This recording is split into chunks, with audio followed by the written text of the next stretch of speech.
All right, take two. Gotta go a little bit faster. Hope everyone's doing okay today.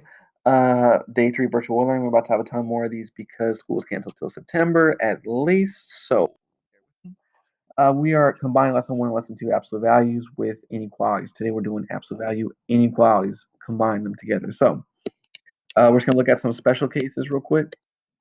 If we've got absolute value of x greater than -2, what's the absolute value do?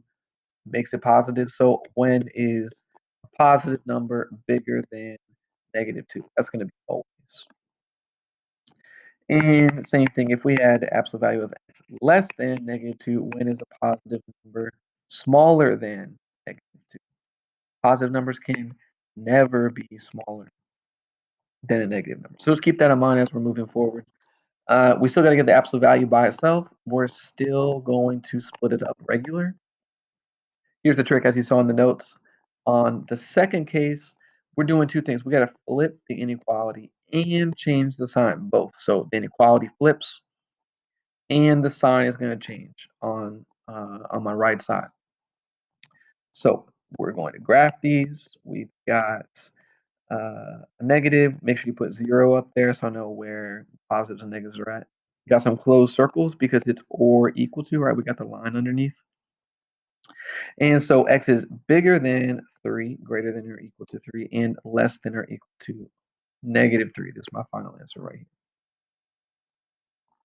Number 2, gotta get the absolute value by itself, so I'm going to subtract 5 on both sides, and then we got -2 is greater than absolute value of x plus 1.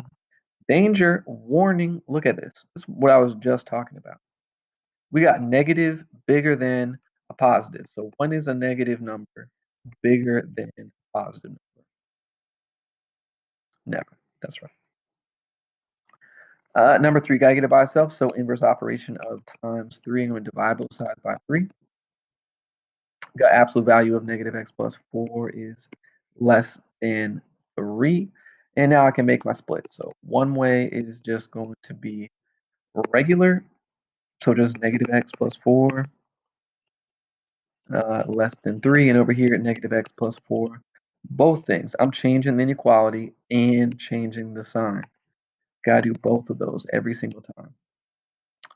Subtract 4 on both sides, we got -x less than -1 and -x greater than -7.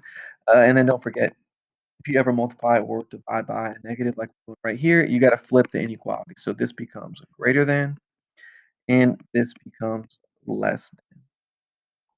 All right, so make sure you put 0 up there. We got 1, 7. We got some open circles because it's not or equal to, just strictly greater than.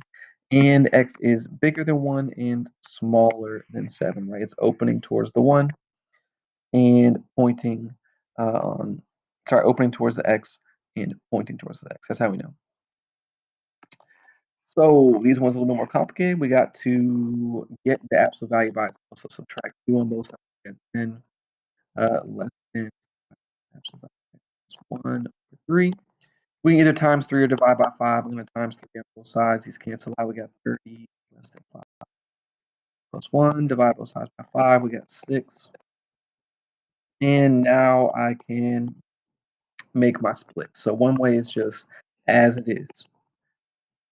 And the other way, we got to do both. Flip the inequality and change the sign. So I change the sign. Flip the inequality. And now I'm just going to solve by subtracting 1 on both sides.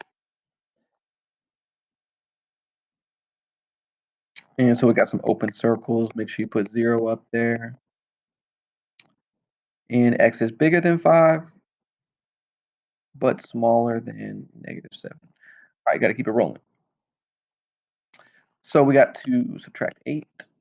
And then we're going to divide by -3. Remember, when we divide by a negative, it's going to flip the inequality. So divide by -3.